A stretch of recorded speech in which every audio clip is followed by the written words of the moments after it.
بسم اللہ الرحمن الرحیم۔ السلام علیکم۔ آج کی رات بہت زیادہ پراسرار تھی۔ نہ جانے کیوں میرا دل کسی انہونی کے ڈر سے کانپ رہا تھا۔ یوں تو میں بہت زیادہ بہادر تھی، کوئی چیز مجھے ڈرا نہ پاتی تھی۔ میری بہادری کی دلیل کے لیے کیا یہ بات کم تھی کہ ہر رات میری ڈیوٹی ایک ہسپتال میں مردہ خانے کے باہر لگتی تھی۔ آج بھی معمول کے مطابق میں اپنی ڈیوٹی سر انجام دے رہی تھی جب ایک سینئر ڈاکٹر ایک لاش کو مردہ خانے کی جانب لے جا رہے تھے۔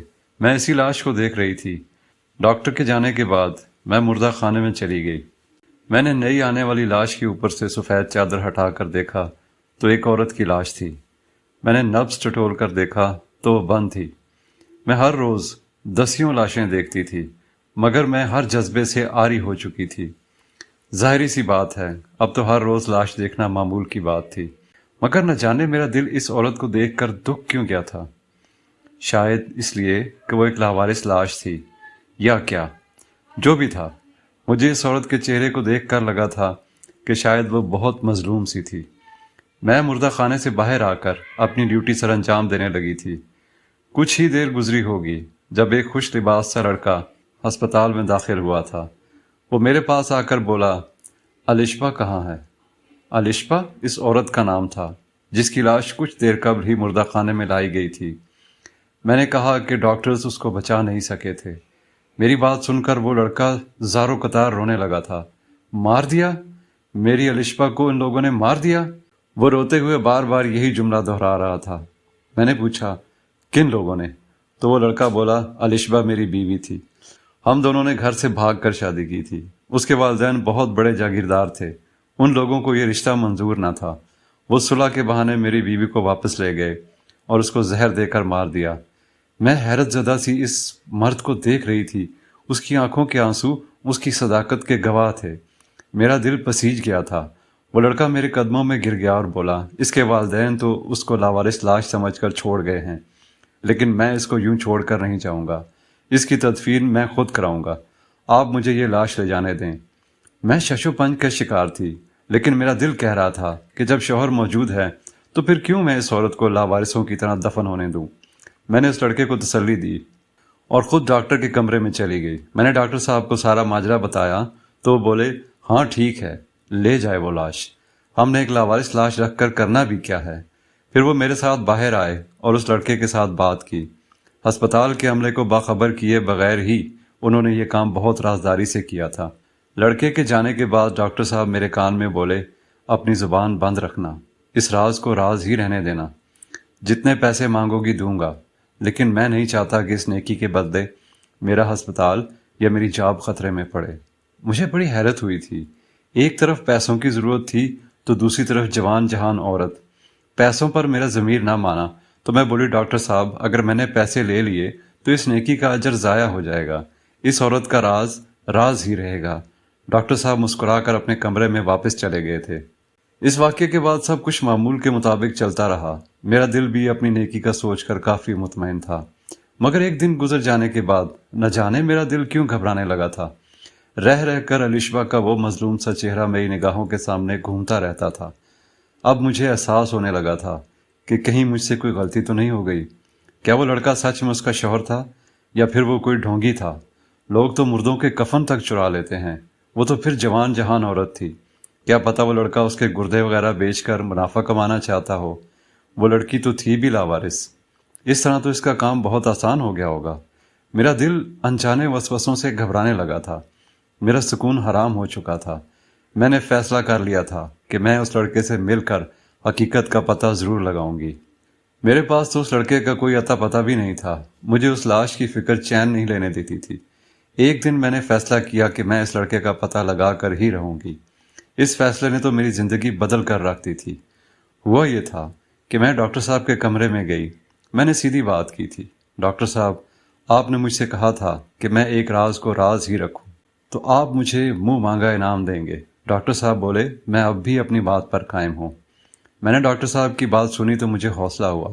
میں بولی، ڈاکٹر صاحب مجھے اس عورت کی بڑی فکر ہے۔ مجھے لگتا ہے کہ کہیں ہم نے کچھ غلط نہ کر دیا ہو، اس لیے میں اس لڑکے سے ملنا چاہتی ہوں تاکہ اس عورت کی قبر ایک بار اپنی آنکھوں سے دیکھ لوں، تاکہ مجھے تسلی ہو جائے۔ ڈاکٹر صاحب نے بنا کچھ کہے ایک کاغذ پر مجھے پتہ لکھ کر دے دیا۔ میں ان کا شکریہ ادا کر کے وہاں سے چلی آئی تھی۔ میرے دل کو بہت سکون سا مل گیا تھا۔ رات کی ڈیوٹی ختم ہوئی، گھر جا کر میں نے کچھ دیر آرام کیا اور پھر میں اس پتے کو پلو میں باندھ کر سفر پر نکل گئی تھی۔ مجھے نہیں معلوم تھا کہ یہ سفر مجھے ایک سبق سکھا دے گا کہ کبھی کسی پر بھروسہ نہیں کرنا۔ میں نے اس پتے پر پہنچ کر اس گھر کو ڈھونڈا تھا، پھر اس گھر کے دروازے پر دستک دی، لیکن یہ دیکھ کر تو میرے قدموں تلے سے زمین ہی نکل گئی تھی کہ دروازہ کھولنے والا کوئی اور نہیں بلکہ الشبہ خود تھی، ایک مردہ لڑکی جس کی لاش اس کا شوہر دفنانے کے لیے لے جا چکا تھا۔ وہ اب دروازے پر کھڑی تھی۔ میں تو چکرا ہی گئی تھی۔ میں نے نہ آؤ دیکھا نہ تاؤ، جس رکشے میں آئی تھی اسی رکشے میں بیٹھ کر واپس لوٹ گئی تھی۔ میرا جسم کانپ رہا تھا، مجھے شدید گھبراہٹ ہو رہی تھی۔ مجھے لگا میری آنکھوں نے دھوکہ کھایا ہے، لیکن پھر بھی ایک مردہ لڑکی کو اپنے لیے دروازہ کھولتے ہوئے دیکھنا معمولی بات نہیں تھی۔ مجھ پر شدید قسم کا خوف طاری ہو چکا تھا۔ اسی خوف کے باعث مجھے بخار ہو گیا۔ میں 3 دن بخار میں پڑی رہی تھی، لیکن جب بخار کچھ کم ہوا تو مجھے پھر الشبہ کا خیال ستانے لگا تھا۔ میری آنکھوں نے جو دیکھا تھا اس کو ماننے کے لیے میرا دماغ راضی نہیں تھا۔ بس میں نے اپنی بے سکونی ختم کرنے کے لیے ایک بار پھر سے وہاں جانے کا ارادہ کیا تھا۔ میں نے سوچ لیا تھا کہ اب تو میں پورا سچ جان کر ہی دم لوں گی۔ کچھ دنوں بعد جب میں مکمل طور پر صحتیاب ہو گئی تو میں پھر سے اس پتے پر پہنچ گئی تھی۔ ایک بار پھر الشبہ نے ہی میرے لیے دروازہ کھولا تھا۔ میرے چہرے کا خوف شاید وہ بھانپ چکی تھی، اسی لیے بولی تھی، خالہ گھر آئیے، گھبرائیے مت، میں زندہ ہی ہوں، آپ کی پریشانی میں شاید کچھ کام کر سکوں۔ میں اس کے ساتھ گھر میں داخل ہو چکی تھی۔ گھر میں ہو کا عالم تھا، ہر طرف خاموشی چھائی ہوئی تھی۔ میں نے اس سے پوچھا، الشبہ بیٹا تم تو مر چکی تھی نا، اور وہ تمہارا شوہر وہ کہاں ہے؟ نظر نہیں آ رہا۔ الشبہ بولی، خالہ میں کب مری تھی؟ مرا تو میرا شوہر تھا، اسے مرے ہوئے تو 8 ماہ کا عرصہ بیت چکا ہے۔ الشبہ کی باتیں سن کر میں تو چکرا کر رہ گئی تھی۔ میں نے اس سے کہا کہ بیٹا پہلیاں مت بجھواؤ، مجھے ساری حقیقت بتاؤ کہ تم کون ہو، تمہاری حقیقت کیا ہے؟ تو وہ بولی، خالہ میں ایک متوسط طبقے سے تعلق رکھنے والی لڑکی ہوں۔ ہم 3 بہنیں تھیں، میں سب سے بڑی تھی۔ ہمارے گھر 2 وقت کی روٹی ملنا بھی کبھی کبھار مشکل ہو جاتا تھا، اسی لیے میرے والدین جلد از جلد بیٹیوں کے بوجھ سے آزاد ہونا چاہتے تھے۔ میرا رشتہ بچپن میں ہی میرے چچا زاد کزن اویس سے طے ہو چکا تھا۔ ہم دونوں کو اس رشتے کی بابت معلوم تھا، اسی لیے ہم دونوں میں محبت پروان چڑھ گئی تھی۔ ہماری شادی 1 ماہ بعد ہونا طے پائی تھی۔ ہم دونوں ہی یہ دن گن گن کر کاٹ رہے تھے، لیکن قسمت کو کچھ اور ہی منظور تھا۔ میں اپنی امی کے ساتھ ایک قریبی رشتہ دار کی شادی میں گئی تھی، جہاں مجھے ایک بڑے جاگیردار کے بیٹے نے پسند کر لیا تھا۔ ایک ہی ہفتے بعد میرا رشتہ آ گیا تھا۔ میں نے صاف انکار کر دیا تھا، مگر اتنے بڑے جاگیردار کا ہمارے غریب خانے کا آنا کوئی معمولی بات تو نہیں تھی نا۔ ابو تو ان کے آگے بچھے چلے جاتے تھے۔ ابو نے ان کو بتا دیا تھا کہ میرا رشتہ میرے چچا کے ہاں طے ہے، اگر ہم نے رشتہ آپ سے جوڑ لیا تو بھائی کے ساتھ تعلقات خراب ہو جائیں گے، اس کے عوض ہمیں کچھ تو ملنا چاہیے۔ یوں ابا نے مجھے 50 لاکھ روپے میں بیچ دیا تھا۔ جس دن میری بارات تھی، ابا نے میرے سر پر ہاتھ رکھا اور بولے، الشبہ تمہاری وجہ سے تمہاری چھوٹی 2 بہنوں کے رشتے بھی اچھی جگہ پر ہو جائیں گے اور ہمارے گھر سے بھی غربت ختم ہو جائے گی۔ میں خاموش ہی رہی تھی۔ یوں میں بیاہ کر جاگیردار کے گھر آ گئی اور اپنے رشتہ داروں سے ہمیشہ کے لیے بچھڑ گئی تھی، کیونکہ انہوں نے ابو کو 50 لاکھ تھمائے تھے۔ یہ شرط رکھی تھی کہ آج کے بعد نہ آپ لوگ الشبہ سے ملنے آئیں گے اور نہ ہی الشبہ آپ کے گھر آئے گی۔ یہ بات بتا کر الشبہ زاروں قطار رونے لگی تھی۔ میں نے اس کو دلاسے دے دے کر چپ کرایا تھا۔ جب وہ تھوڑی سنبھل چکی تو میں خاموشی سے اٹھ کر اپنے گھر آ گئی تھی۔ مجھے الشبہ کے ساتھ بڑی ہمدردی محسوس ہوئی تھی، لیکن میں بے بس تھی، میں کر ہی کیا سکتی تھی۔ میں اکثر نماز میں اس کے لیے دعا کرتی تھی۔ ایک دن یوں ہی میں نے الشبہ کے لیے دعا کی تو دماغ میں ایک دم سے گھنٹی بجی تھی۔ الشبہ نے مجھے اپنی شادی کے متعلق تو بتا دیا تھا، مگر اپنے شوہر کے بارے میں اور اپنی موت کے متعلق تو کچھ بتایا ہی نہیں تھا۔ میں بھی کتنی پاگل تھی۔ الشبہ کے آنسو دیکھ کر بوکھلا گئی اور ادھوری بات جان کر واپس آ گئی تھی۔ میرے دل کو بڑا دکھ ہوا تھا۔ میں نے کتنی مدد کی تھی اس کی، لیکن پھر بھی وہ مجھے اپنا سچ بتانے سے کترا رہی تھی۔ لیکن جو بھی تھا، میں نے دل میں یہ ٹھان لی تھی کہ میں ایک بار پھر سے الشبہ کے گھر جاؤں گی اور مکمل سچ جان کر ہی رہوں گی۔ میں نے بنا کچھ سوچے سمجھے رکشہ روکا اور اس کے گھر جا پہنچی، لیکن مجھے شدید دھچکا تب لگا جب اس گھر کے دروازے پر بڑا سا تالا لگا مجھے منہ چڑھا رہا تھا۔ اس تالے کو دیکھ کر میں نے دل میں سوچا تھا کہ اب الشبا اور اس کی موت کا راز راز ہی رہ جائے گا، لیکن میں نہیں جانتی تھی کہ آگے کیا ہونے والا تھا۔ میں مایوس سی گھر لوٹی تو میری حیرت کی انتہا نہ رہی۔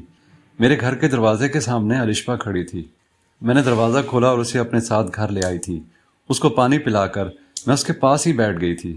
میں نے پوچھا کہ وہ یہاں کیسے پہنچی ہے، تو وہ بولی مجھے جو لڑکا ہسپتال سے لے گیا تھا اسی نے ڈاکٹر سے آپ کا پتہ لے کر دیا ہے۔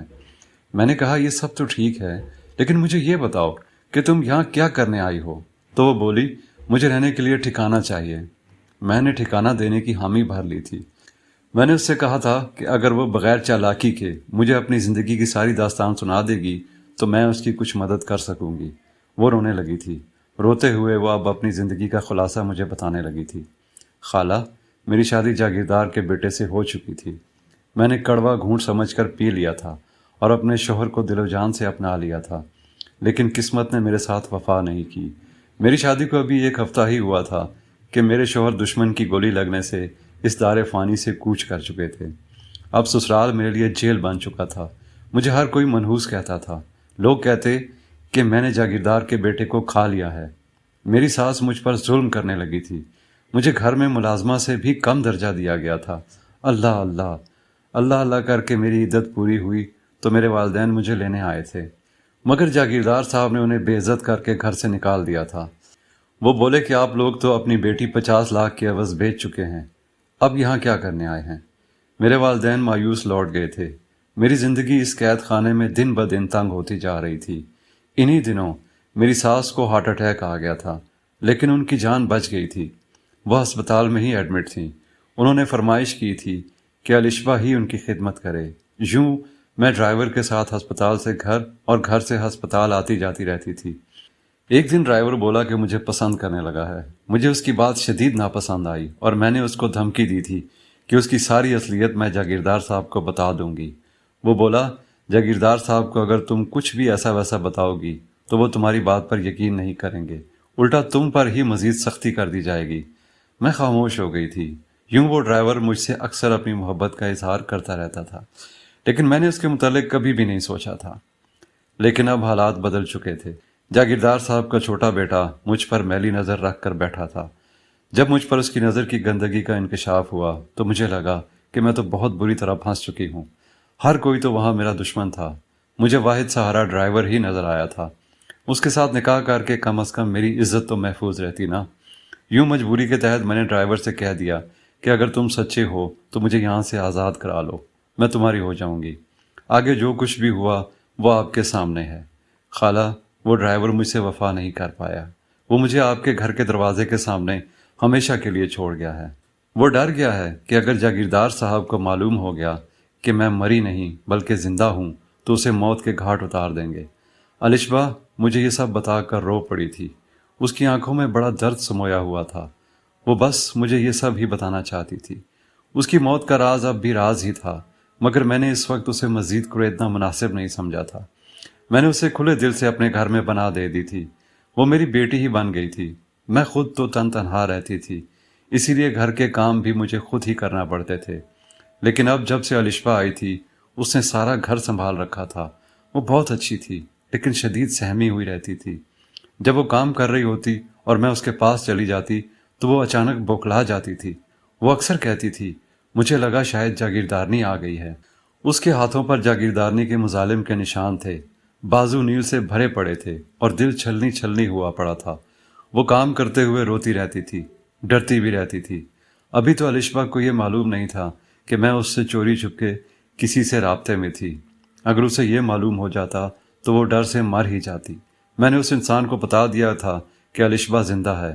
مجھے نہیں معلوم تھا کہ میں نے غلط کیا تھا یا درست، مگر اس کی موت کے ڈرامے میں اس کا ساتھ دینا مجھے مناسب نہیں لگا تھا۔ ایک دن میں نے الشبا سے کہا تھا کہ تم تیار رہنا، آج تم سے ملنے کوئی آنے والا ہے۔ وہ شدید گھبرا گئی تھی۔ وہ میرے قدموں میں گر کر بلک بلک کر رونے لگی تھی۔ وہ بولی تو اس کے باتوں میں پورے جہان کا درد سمو گیا تھا۔ خالہ، خدا کا واسطہ ہے، مجھے کسی کے حوالے مت کریے گا، میں آپ کی نوکرانی بن کر رہوں گی۔ ساری زندگی آپ کی خدمت کروں گی، مگر مجھے جاگیرداروں سے بچا لیں۔ میرے ساتھ میرے باپ نے بھی برا کیا تھا، میرے ساتھ جاگیرداروں نے بھی برا کیا تھا، ڈرائیور نے تو مجھے کہیں منہ دکھانے کے قابل ہی نہیں چھوڑا۔ اب آپ کہیں مجھے موت کے حوالے مت کر دیجیے گا، میں بہت لاچار ہوں۔ میرے ساتھ میرے اپنوں نے بھی وفا نہیں کی تھی۔ اگر آپ نے بھی مجھے جاگیرداروں کے حوالے کر دیا تو مجھے بھوکے کتوں کے سامنے پھینکوا دیں گے۔